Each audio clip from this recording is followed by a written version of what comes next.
Hello, everybody. Welcome to Giants. This is an idea that we had to come up with, in Detroit, Michigan, giants of their industry, people who really take a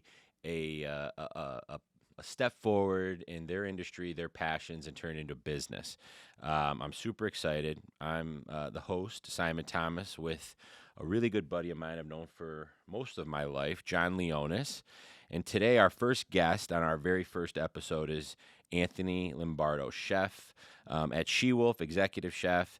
Anthony's been a native of Michigan his whole life, from the east side, which we're going to get into that a little bit. But the most importantly, in why Anthony was our first, person that we wanted to bring on to this is, he was the first person that came to my mind, because if you eat at any of his restaurants, you know that he's passionate about it. You know that he's super into it. But then you have this other end, this business side of it. Running a business, taking your passion and then running a business are two totally different things. If you like to golf, you typically don't become a golf pro because you don't have time to golf, right? If you like to eat, you typically, or drink, you shouldn't own a bar because you need to run the business. That's how I look at it. But Anthony's done an unbelievable job with his passion and his business, and you can see it in all the accolades, all the things that they've won, and the 10,000 hours. We're going to talk about that. He's done a lot growing up his whole life. So welcome, Anthony. Thank you for coming. Thank you, guys. We really appreciate it. First but before guest, we get I like into that. it, Number one guest. Number one guest. This is I'll it, take it. man. This is it. So hopefully we're going to do many more, and this is the start of it. So before we get into it, though, we want to start with a quote. John. Well, I think it's perfect because I think a lot of the conversation will be about food and how important that is. And Anthony Bourdain had a quote that I like. It's, food is everything we are. It's an extension of nationalist feeling, ethnic feeling, your personal history, your province, your region, your tribe, your grandma. It's inseparable from those from the get-go. What's your take on that? Oh, man. The GOAT, Bourdain. He was the GOAT. When I graduated culinary school, he spoke at one of the commencements. I was a student, and one of my teachers would mark us down, or the chef instructors, because everybody wanted to go hear him speak. He was a rock star at this point in the culinary world. And we wanted to go hear him speak, and our instructor told us, if you go to the commencement and I find out you were there, I will mark you down, because he wrote a book. His book was called Kitchen Confidential. And it basically was, quote unquote, exposing the restaurant industry. Don't eat fish on Tuesdays because it's leftover fish. Your waiter's probably banging your hostess. This and that. And it was like the dirty secrets of this fine dining restaurant business, which, whatever, call it exposing it or not, he, opened a lot of eyes to the things that were happening, which were good, and, some, like any business, they had vices. But yeah, food is life. Food is everything. I love it. I think about it when I sleep. I had a dream last night that I took a scooter to a catering and forgot all the food. I showed up with my scooter, and I didn't have any of the food, and the host was like, "Where's the food?" I was like, "Oh, shit, I forgot something." So that's the equivalent of, like, a student going to, having the dream of, like, showing up at school naked, or a realtor, not having the keys to open up the house or whatever it is. There's workmares, they call them. Right, workmare. Yeah, I used to have one growing up with, like, I'd go to school and I couldn't remember my locker, combination, and then I would open it and be like, "Where are my rollerblades?" Like, I mean, what, like whacked out stuff. So who knows? But when I look at this quote or read this quote, it's deep. And you realize, again, like, this is why we really wanted to get into stuff like this in this podcast, and it's kind of like the point. People think about, I'm going to go out to eat. I'm going to go grab a burger, right? I'm going to go grab a pasta, whatever. But they don't realize what really goes into it and the people behind it. And really, like, he didn't look at this as like, I'm a chef. I'm just cooking eggs for somebody. I'm just cooking pasta for somebody. This was like, the guy was obviously a superstar. He was the GOAT, and and it's deep. He looked at it differently than just food, and because of it, his life, he'll always be remembered in this world because of the way he took his industry and his passion very serious. So, and I see a lot of that in you when I come to your restaurants and have hung out with you at your house now and see you with the way you handle it's not just food, right? When did you start really thinking like that or understanding that in your life and like this is what I want to do? You know, it happened after high school. In high school I had a job at Panera Bread. That was my first food job, and I just liked making sandwiches. I didn't, you call it, if you work at Subway, you call it a sandwich artist. Panera was very similar, making turkey sandwiches. Just loved working with the food. Didn't know it was a career, and I also came from an Italian family where, not to sound cliche, but Sundays was dinner. It was important. I was in the kitchen with my grandma making gnocchi and making tortellini and freezing them. So I was kind of in like, I had, when you grow up in like a super masculine Italian family, my dad like bought a 66 GTO and like, we're going to work on this. And I was like, I'm going to make gnocchi with him. Everyone's like, is this kid okay? Everyone's like, oh. Yeah, But, that'll raise some concern too as a dad. Yeah. And then out of desperation, what happened was I always loved food. Senior year of high school, I ended up getting a job at Lone Star Steakhouse out of the pure desperation. I needed a job. I needed money. I'm going to go wash dishes. And that's where I fell in love with the restaurant business.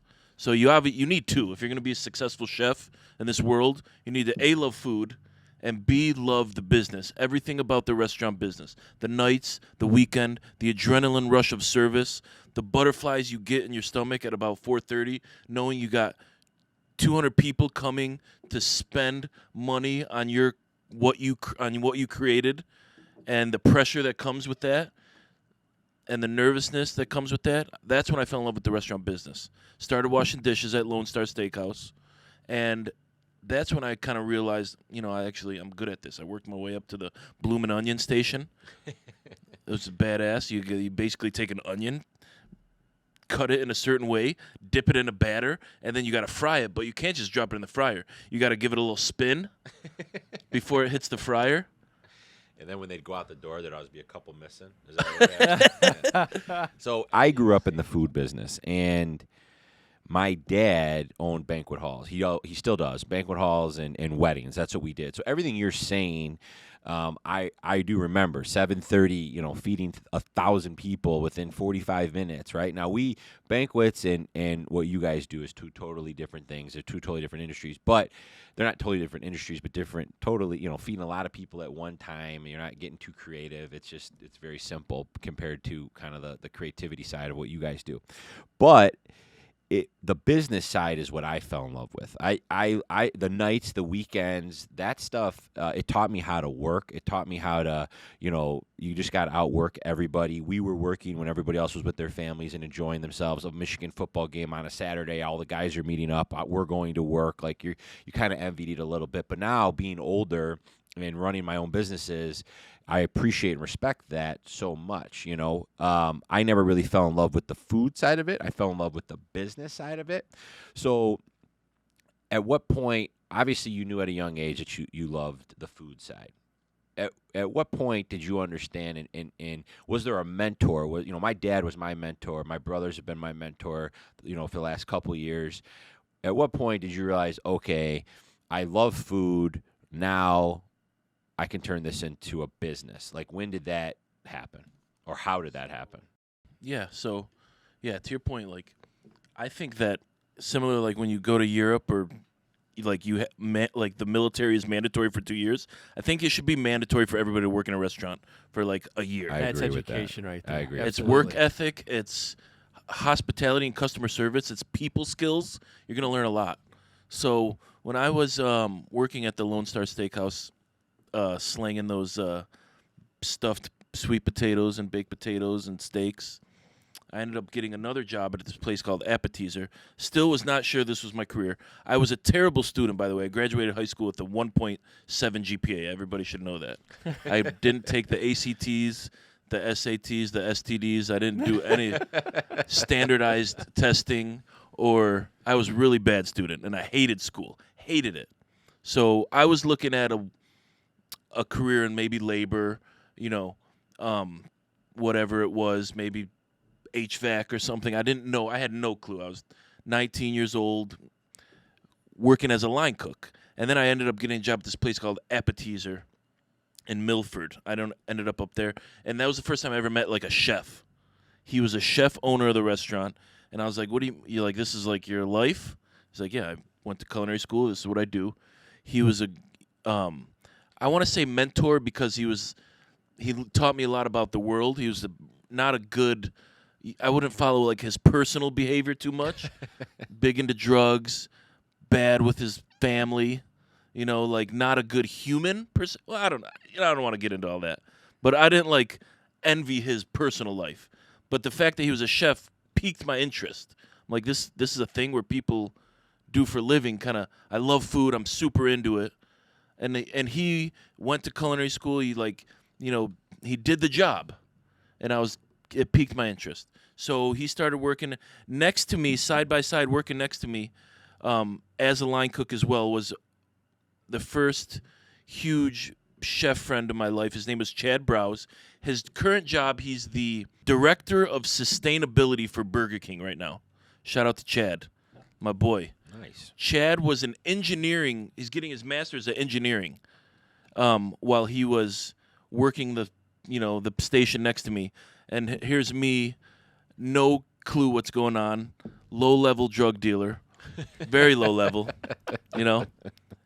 cooking food, cooking pasta, learning about it, and we're working together. And we both love food, and we both connected over it. And that's when he was like, dude, you're fucking good at this. You're good. You should really consider this. I'm dropping out of engineering school at U of M, where I'm like first in my class, and going to culinary school at the CIA. Very I'm like, ballsy. listen, bro, Yeah. culinary school at the CIA, it's a hard school to get into. Like I said, terrible transcripts, terrible student, no standardized testing. And Chad was like, let's do it. He like filled out the application for me. And he was like, listen, you don't need any transcripts. All you need is work experience, 6 months work experience, which I had. They do their own standardized testing, so you have to write an essay for them to make sure you're not a complete idiot. And they give you a standardized test to make sure you're like are going to finish the program. So I did all that, got accepted, and I said, you know what, I'm going to take this leap and go to culinary school. And it was the best thing I ever did because it took me from a place where I was a young adult, not sure what I had no confidence. I didn't know what I was doing. The only place that brought me confidence and kept me out of trouble, to be completely honest, in a world where I was getting in a lot of trouble and drugs are readily available and everything's right in front of me and the vices are there where you can fall down a slippery slope. Cooking was like my saving grace, I consider it, So, like, I believe that when you commit to something, I always say 10,000 hours. You got to put in your 10,000 hours, and you got to really take it to the next level. And everything you're saying, there's so many distractions along the way. Like, you love cooking. You understood that. You realized, okay, this is what I like. I love it. It keeps my mind off of the bad things, right?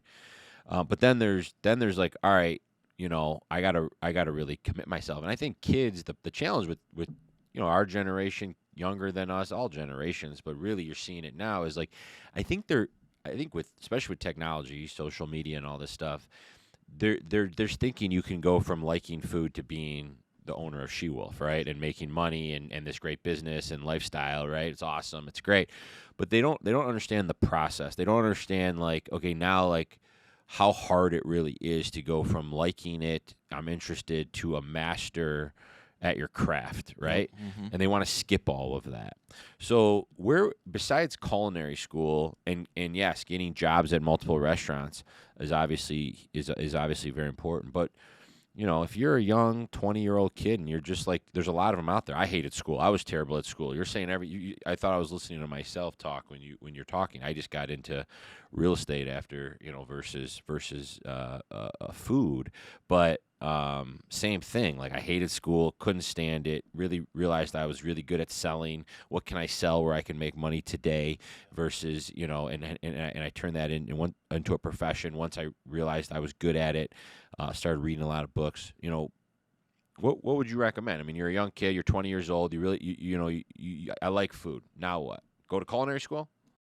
Culinary School is good. I recommend it. It's great for networking, and it's a wealth of knowledge right at your fingertips, which, if you're passionate about something, you need to be able to dive into wormholes. And nowadays, you don't get me started on this generation because I've had my issues with them, but there's some positives, like social media and YouTube wormholes, learning about pasta and learning about all these things are good for, a lot of these kids, because just like anything, they're going to learn, and they're learning about different techniques and that things. But my advice to them would be, get a job as a line cook, work your way up through a professional kitchen, and just don't stop. And don't care about money. If you care about making too much money, it's going to affect your ability to learn properly, learn your craft properly, because you're going to make the wrong decision. And I'll give you an example. When I was in Italy, working and going to school, I went to culinary school in Italy after I went to CIA. There was a job fair. You were in the CIA too? CIA, yeah. Oh, culinary school. Culinary school, yeah. Gotcha. But there was a job fair, and I went to it, and there was all these Italian hotels and resorts and Michelin star restaurants where I was like, I'm gonna find my next job here. Olive Garden was there at this Italian job fair, culinary job fair. Olive Garden was there, and they were like, we're hiring R&D chefs for our Tuscan villa. I was like, I thought that was for commercials. I didn't think it was an actual place that existed. And this Italian job fair, I was like one of the only Americans that spoke fluent Italian at this point. But and then these American guys from Boston were at the Olive Garden stand. And they're like, let's talk, man. Let's get you back. Let's get you part of this. You're learning a lot about Italian food. You can be part of Olive Garden. I was like, man, you're like the enemy. What are we talking about? And so I was like, let me go through the process. And I interviewed with them, and they liked me, and they offered me a job. I'm 24 years old, to make close to six figures.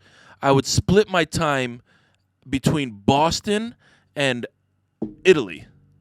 And they would fly me out 4 or 5 times a year. And then I would be helping create recipes for Olive Garden, making a lot of money. And after, a lot of thinking and discussing, I turned that job down and took a job making like $3 an hour, but working at for a really good chef at a Michelin star restaurant, and getting my ass kicked because I knew I needed that and not the money. I could have made the financial decision at that point in my life, and my career would have gone a whole different direction. Right now, it'd be like, I don't even know what I'd be. I'd be a regional director for Olive Garden, making 6 figures, making more than that, and probably hating my life because my passion would have got deflected. Right. Well, you talk about being in Italy. You were in New York. Talk to us a little bit about the importance and the value in seeing other places and how that may have affected your experience and what you bring to the table as an executive chef. John's interested because he's never left Rochester. It's Yeah. the first time he's left Rochester actually, in we're 40 here years. in Detroit. This is a real treat for me. He's never left downtown Rochester. Getting so. south of M59 is, something of real special. Yeah. So, you were in New York City. You Yeah, went yeah. to Washington, D.C. You were in Italy, Boston. Wherever you were at in Chicago, you probably have some serious takeaways from the culture and how it affected the food and your experience.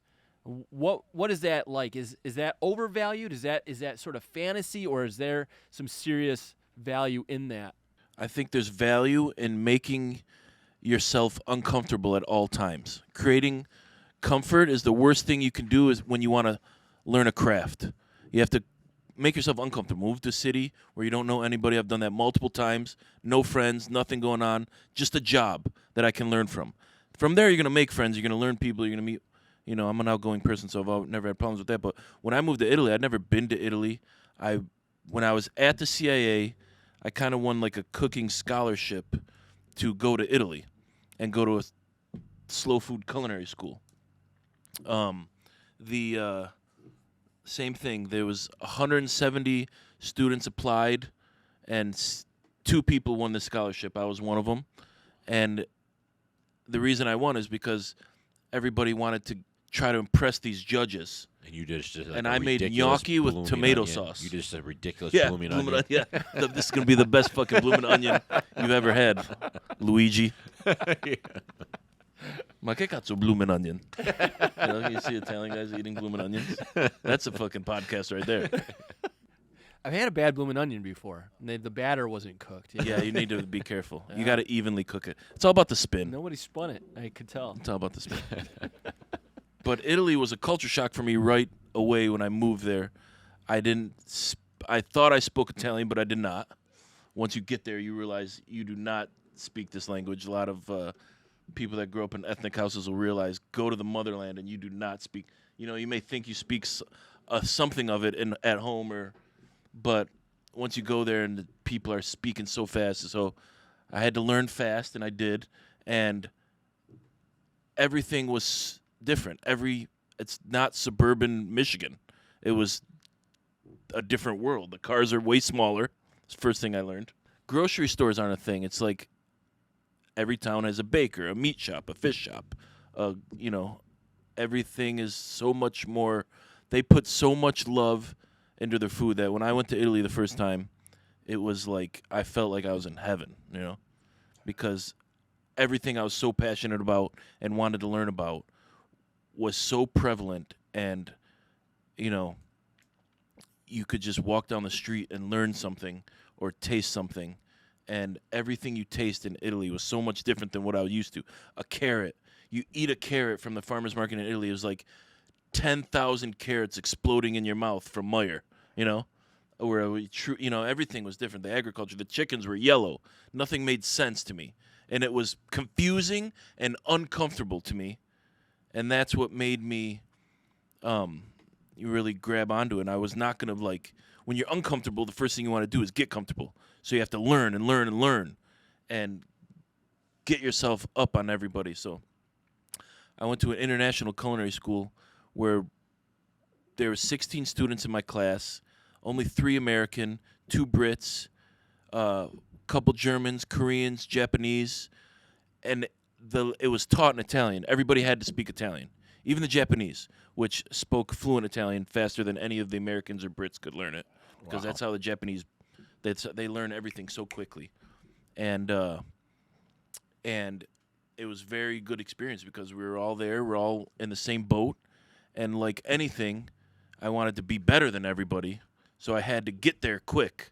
I had to learn faster than all of them. Was it always Italy? Like always Italian? Like have you ever been to any like Spain, France? Like or is it always you just been concentrating on Italian? For me, it's always been Italian. There's so much wealth of knowledge there. Every region of Italy has a different cuisine that's spectacular and different in its own way, and so there was so much for me to learn in Italy.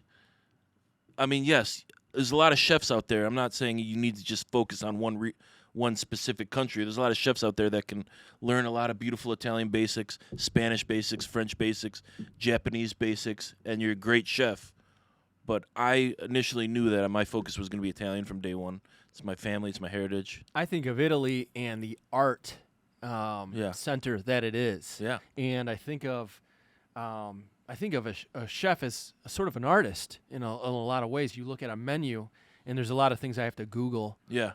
Because I don't even know what it means. But I mean, you look at a menu and you can say, well, okay, the chef has put some intentional thought into this and has become an artist. Yeah. And I know that there's school that you went to and culinary arts. This arts. I mean, that's why it's called that, Yeah. right? I mean, it is an art. But when do you become your own artist in this process of becoming an executive chef and having restaurants and having your own menus and that kind of thing?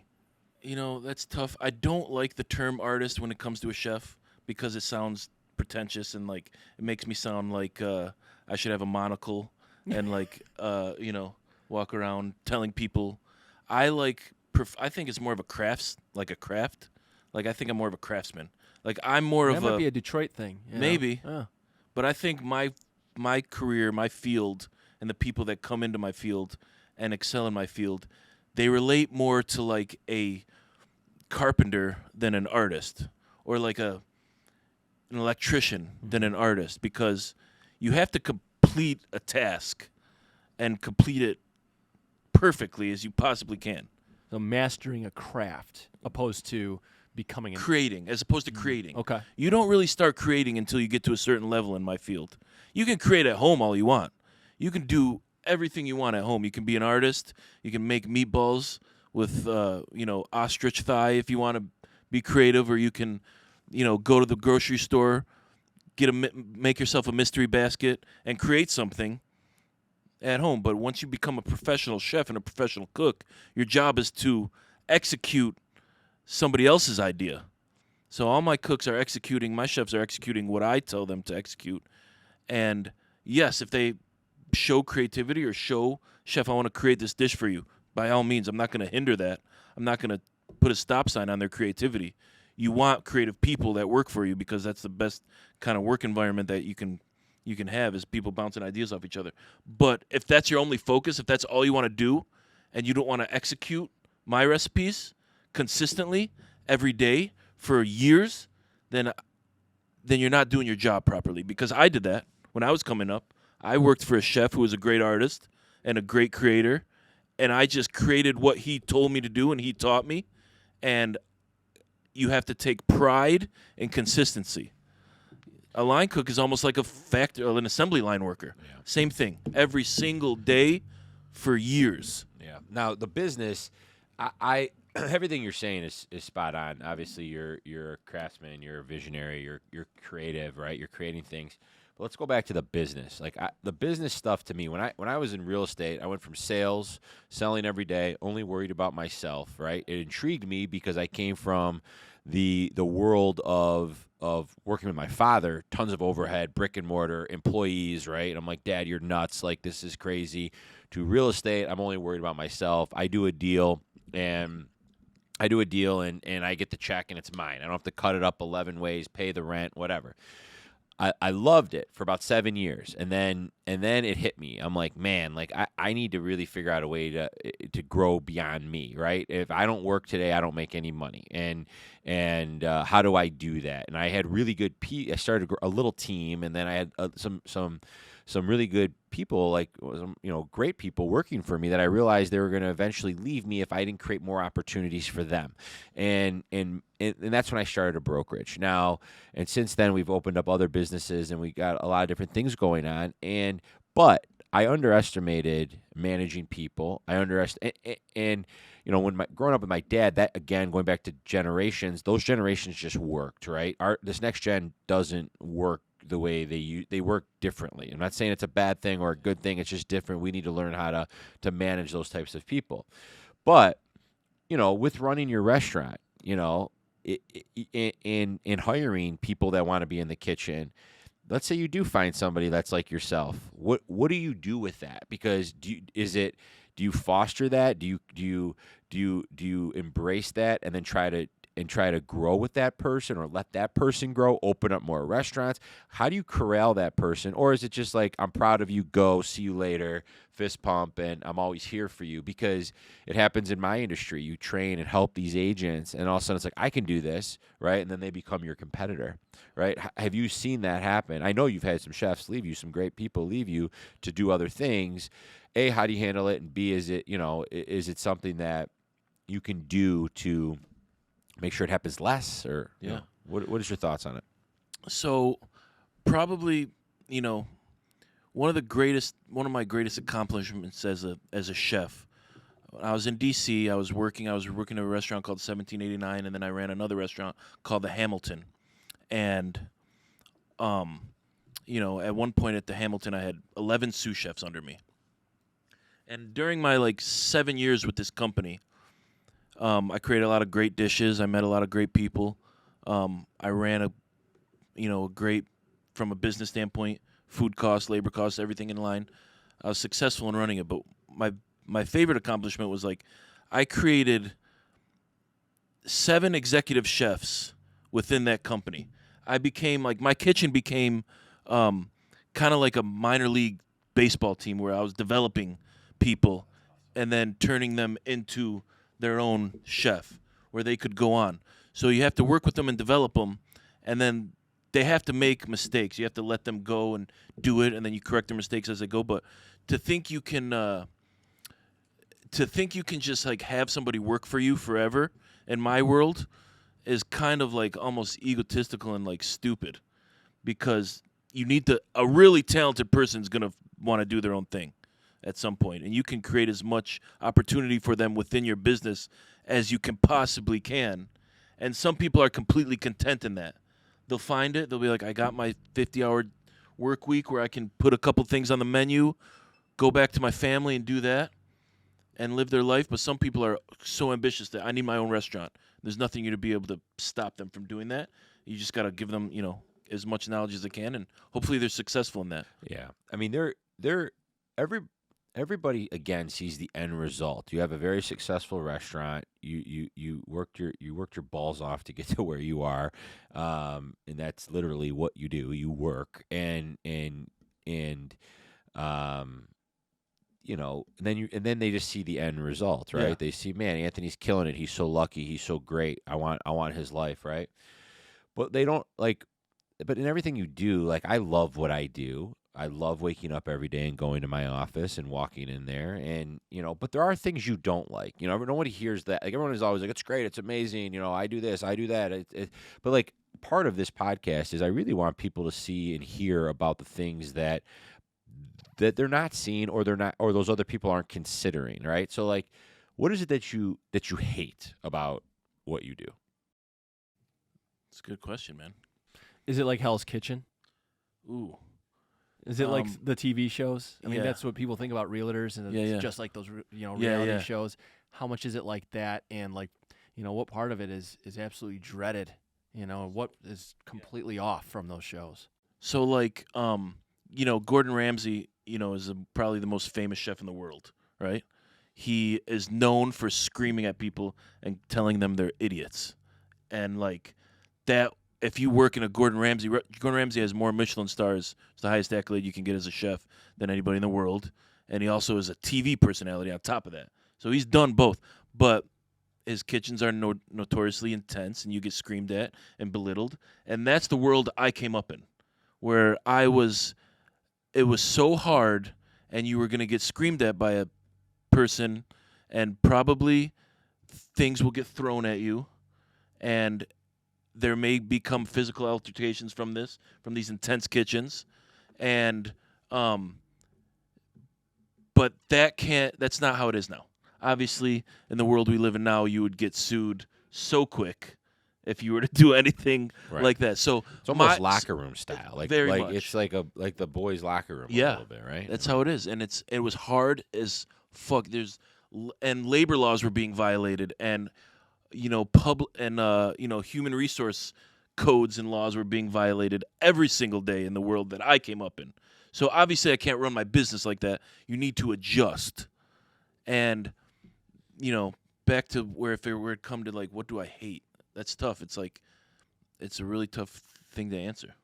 I have to think about it. But like, hate's a strong word. Hate's a strong word. It's a strong word, I guess, and maybe it's the wrong word, but it's, like, what is it that, when it happens, where you just put your head down and you're like, yeah. There's a lot of stuff like that coming from the customer-facing point of view, where, like, I've worked my ass off to create this type of contemporary Italian cuisine that I want people to understand, like SheWolf and the food that I'm making. This is how it is in Italy. And then a customer will come in and be like, where's the fettuccine Alfredo with blackened salmon on it? Because this is Italian restaurant. Right. Somebody and that's asked what for ketchup. Yeah, I was at an Italian restaurant last week in Rochester, and this is what I ate. I had a blackened piece of salmon and a Cajun penne. And I'm like, okay, the word Cajun and penne, it's not a, we're talking about a different type of cuisine. Sounds like he's talking to you. Yeah. I'll talk to the owner. I'm sorry about that experience. And then not only like, okay, this is the dish that we're going to make for you, but they get mad at me for not giving them their experience. And in their mind, I'm the customer, I'm always right. Where in our minds, we're created something for you. And by the way, this is like 0.001% of customers that come in. Most people love the experience and want to learn and want to experience a dish that somebody created. Well, I think that's what makes your restaurant so amazing and great. There's there's tons of those types of restaurants. If you want those things, go there, right? And I think if you take that stance with your clients and you see it, your success of the restaurant, you know, is it shows, right? Yeah. I mean, you stick to what you do. We do it at DOBI. You know, we have agents who will say all the time, well, why isn't your comp plan half and, you know, and this and that? And it's like, well, did you like your closing experience? Do you like the office space? Do you like, you know, that we have 14 staff members here with, you know, and if you want it for half, there's thousands of those brokerages, go, right? And in the beginning, when you're starting off, and I'm gonna turn this into a question. In the beginning, when you're starting off, like when I started DOBI, it used to bother me, and I used to kind of change my thought process to help to make them happy, right? Well, then over like 2-3 year period, I'm like, you know what? Fuck this. Like, this is DOBI. This is how we do it. You either like it or you don't. And I found that I was happier. My staff was happier. Our business started to grow, and the agents were happier because they're not getting something different from everything's different every day, right? But in the beginning, you want it to work so bad, you're like, you know what? Screw it. I'll do that for you, right? Did you find yourself doing that in the beginning? We didn't want to go down that slippery slope, right? So I made a pretty stern stance at the beginning of when we opened SheWolf. And by the way, it's scary because what happens if you're not busy and you're not making money and you need to go against your values, right? Like, I'll use chicken parm as the classic example. I do not have any chicken on the menu at SheWolf. There's no chicken parm, there's no veal parm, there's no meatballs. These are Italian-American dishes, which are delicious at a lot of places, but it's not part of our concept. We're an Italian restaurant. You should be able to take SheWolf, lift it up, drop it in the middle of Rome or Bologna or Milano, and it's a successful restaurant.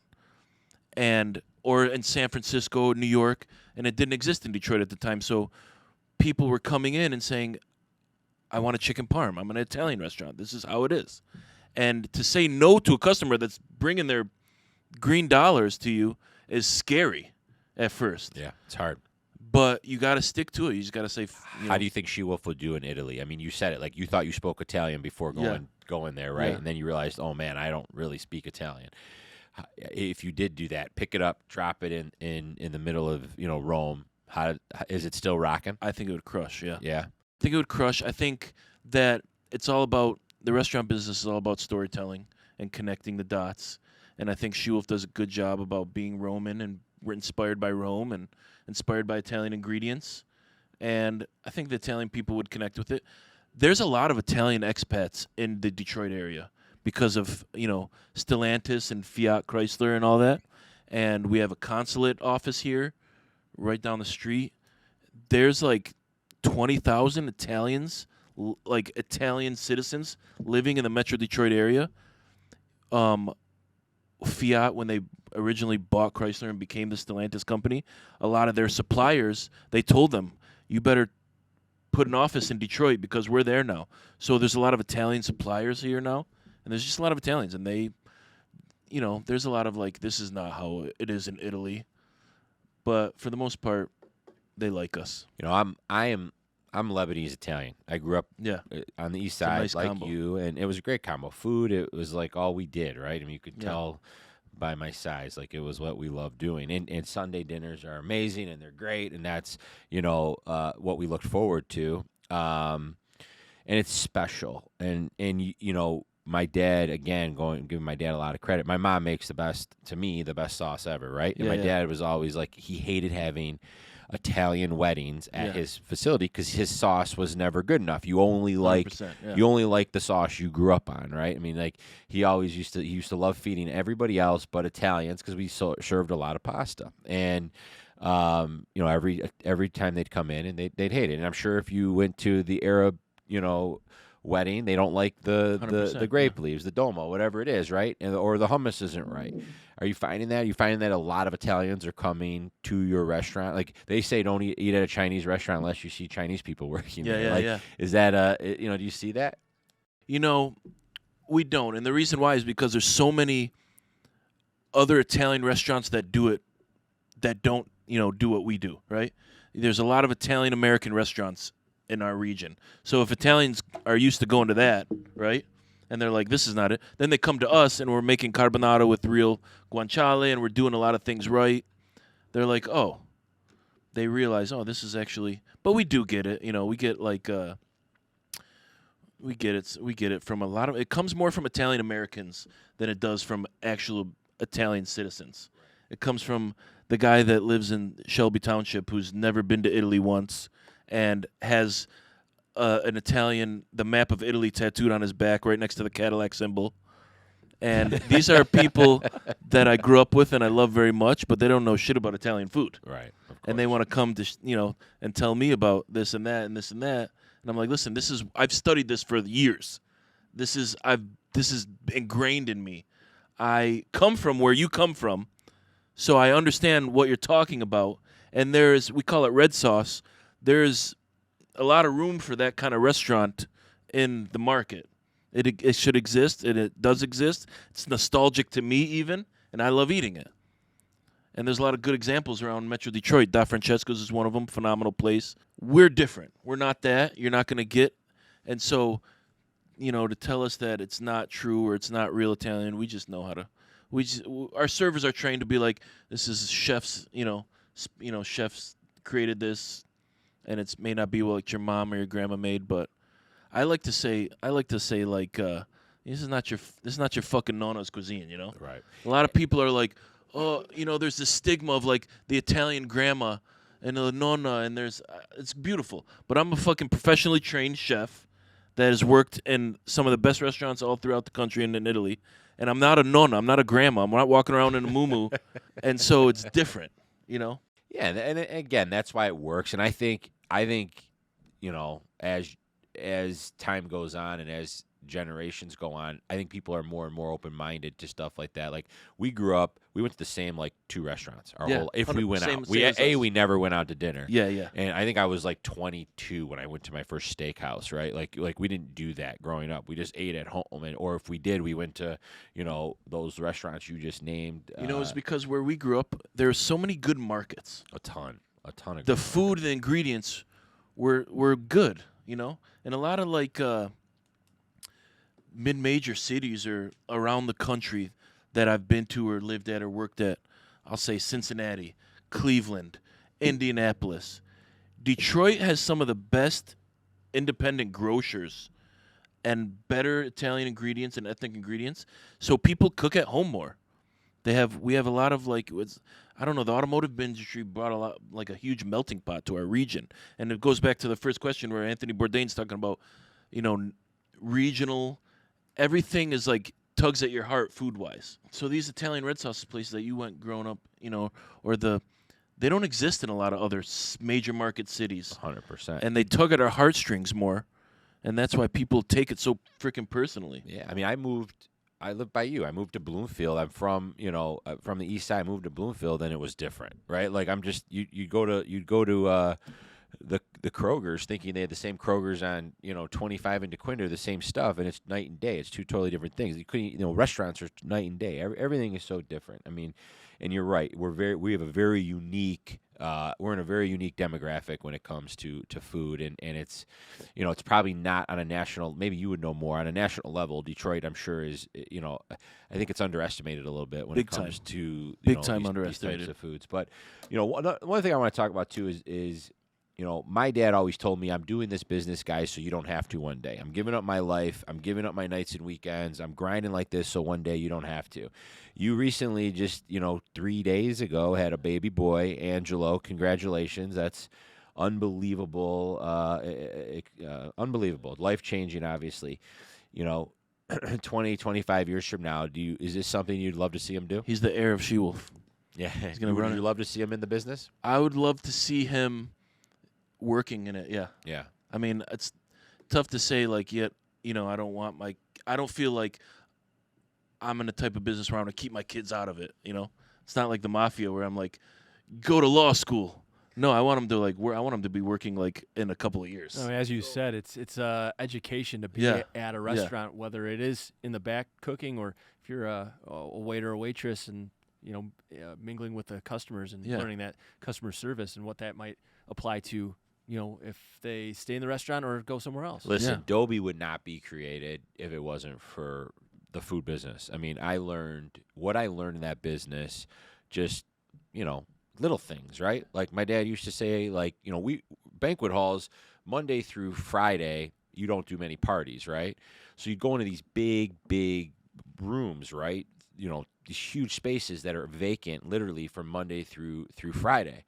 And my dad got creative. He thought of different things he could be doing to make money with those spaces. That taught me a ton. Grinding Thursday through Sunday, 40 hours in 3 days, like no sleep, moving tables all night long. Like, I agree.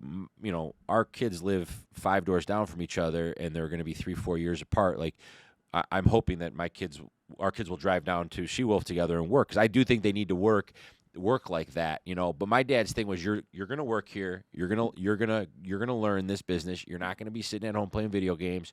You're gonna work and you're gonna learn. Now, take this and do more with it. That was always his thing. And I got into real estate, something completely different. But every day I see what I did. I see some aspect of what I did. I mean, I always say I'm not in real estate. I'm in the hospitality business. I'm into creating experiences. I'm into, when you walk into DOBI, what is this? How do we make you feel different when you walk into DOBI? And that was stuff, I picked up a little nugget from you. I remember the first time I ever ate at SheWolf. You guys, at the end, we signed our bill, and we got a little pancake mix. Like, thanks for eating here, have breakfast on us, or whatever. It's a cool message.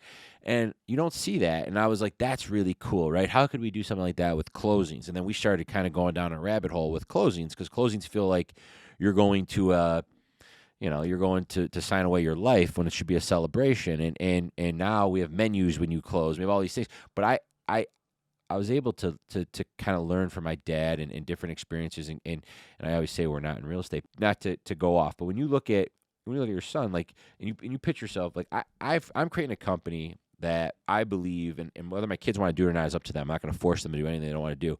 But I can close my eyes at night and I can think, man, okay, 20 years from now, I'm going to be 60 years old. And I see my daughters, my son, and I'm creating a business that they can be a part of, and I want them to be a part of, and it will give them, hopefully, they're not working nights and weekends, even though it's good for them, right? It's great for them. But, that's what I envision, right? Do you picture that? I mean, I know you've only had a son for 3 days, but I know now you can't probably imagine life without him anymore, right? But what do you picture, 20 years from now? Yeah, the options, just options. Options, right. Options for them. It's a good way. Now, the hospitality world, we have a lot of, there's a common misconception, like, especially the servers, amongst servers and hospitality professionals, where, they'll get a job at Quickens or, Rocket Mortgage, and they'll be like, oh, I quit my serving job for, like, a real job. Yeah. And I hate when people say that, because I'm like, was the money you were making here not real?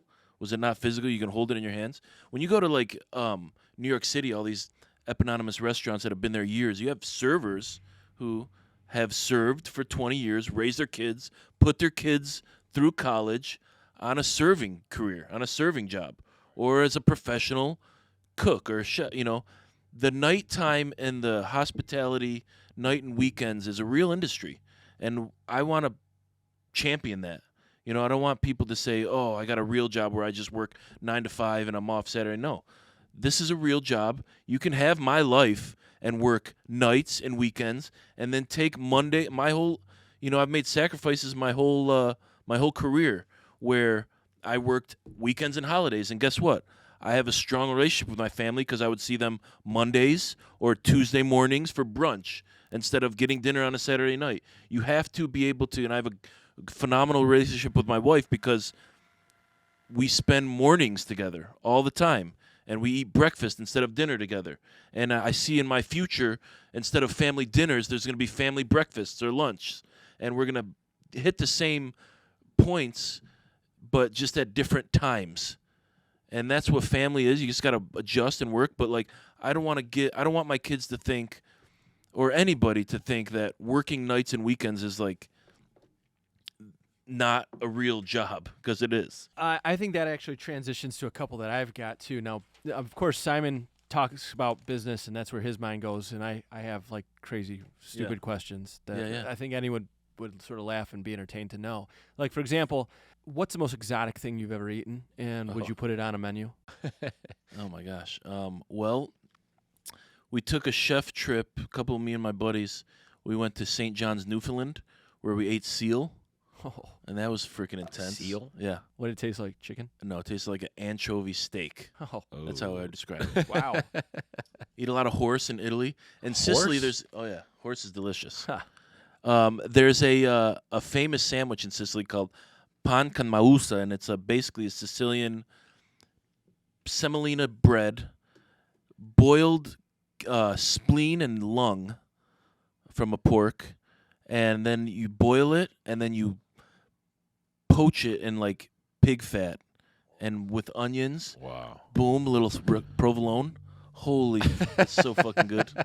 So Wow. good. That is pretty. That's pretty exotic. Yeah. What's that's, yours, John? Besides like 2-week-old, sandwich. What's yours? Well, I'm married to a Bulgarian from Bulgaria, nice. and I mean, she introduced me to like tripe and I love tripe. Yeah. the intestines and that kind Oh, of yeah. thing. We had beef tongue, and we didn't tell our son that we were feeding him beef tongue, and he seemed to love it. And then we told him afterwards, and he was okay with it. Yeah, you gotta ask for forgiveness, kind of thing. Right, You know? right. But he ate it. So I've tested the waters with different exotic foods and things that aren't usually on a menu. So, but I always find that interesting. I mean, you've obviously traveled. You've obviously had to taste test a lot of different things. So I figured that would be a pretty good answer. And that's a big, back to Bourdain, the goat. And he's not the goat chef. He's the goat of like bringing the public and bringing them up close and personal with cultures and cuisine. He's like a travel media personality. More than his background as a chef, so his passion for food was prevalent through his travels. But he would say when you go to a city and you want to explore it, the first place you go to is the central market. And you talk to those people. Those are the food people. So if I travel to a city, I'll go to the market. I'll go to like wherever they're selling food at a stand. Like Eastern Market would be an example here. You go to Eastern Market and you talk to the guy who's selling produce. His life is food. So the decisions he makes to eat are the decisions you want to make to eat because his life is based around food. And you talk to chefs and you talk to bartenders. Their life is food and drinks. They're going to know the spots, And that's where that's what I've kind of followed that guide as I Is there travel. anything on the SheWolf menu that you might not find anywhere else? Something that's super exotic, and if not, what's your favorite item on the menu? I don't know about exotic, but we have this thing called campanelli con fegato, which is a chicken liver pasta. And the pasta is made with chestnut flour. And we use fresh organic chicken livers, saute them to order, deglaze the pan with some marsala wine, and it becomes a chicken liver pasta. Oh, my wife would love that. My dad too. Loves Nice and chicken- earthy. Chicken livers, I absolutely. freaking love chicken livers. I love all livers. I love all organ meats. My grandmother used to eat chicken liver growing yeah. up, and I couldn't It's I a little, couldn't do it. like the texture is a little like chalky. It's Yeah, I like, couldn't you know. do it. But well, listen, we got to wrap this up, and this is a question that we were talking about. I think we're going to carry this question on for all of our podcasts, whether you're a chef or not, any industry. But we want to end it with what is your death row meal, last meal? It's a good question, man. It's a good question. I would say I would probably eat lobster. Lobster last is one of meal. my favorite things to eat. I go to Maine every summer, and I eat enough lobster where my iodine levels increase, and I have to get like an IV when I come back. I eat so much freaking lobster. So I think death row, I would be like, give me 15 lobsters steamed right now, and a fucking pot of melted butter, and I will smash these things before you go electrocute me for Really? whatever crime I've committed. Lobster's pretty amazing. Well, Anthony, I can't thank you enough for saying yes to this. Again, you right when we thought of this idea, I thought you were a perfect fit because I've seen how passionate you are about your business, about creating an experience for your clients, about being a master at your craft, doing the things that I've experienced, right? Like when I see you, your personality, everything about you really is amazing. And Thanks, buddy. I'm not Thank just you. saying that. You're somebody you remember, and I love going to your businesses. I love hanging out with you and your family, and our kids are going to be very close growing up again because we live very close to each other. But I'm really impressed with what you have done, and I think that people take what we creating businesses and running businesses and sacrificing what you sacrificed. They think it's easy. So I really do think that you were a perfect fit for our first episode. Hopefully down the road we'll do some more, and can't thank you enough. And John, I appreciate you doing this with us. John's been a It's good my buddy pleasure. my whole Thanks life. for So including me, and this was a Yeah. great conversation. I absolutely enjoyed it. yeah, so thank you guys. You guys did a great job. Thanks for having me. Do we have to give a shout out to our sponsors or anything? Like, do we have sponsors? Do we? Oh yeah, we do. We're here to- Viagra. Who's sponsoring us? Yeah, we have Viagra. The Foundation Hotel. No, They don't. Yeah, care. no. They don't know. They don't know what's Foundation going on. Hotel. This room is actually really cool. I didn't even know this room existed here, so it's a neat spot. But we appreciate them letting us use it. So Beautiful. thank you guys. Thank you. Thank you. Thank you. All right. Thank you for all the kind words. Freaking killer, you guys. Oh, it was fun.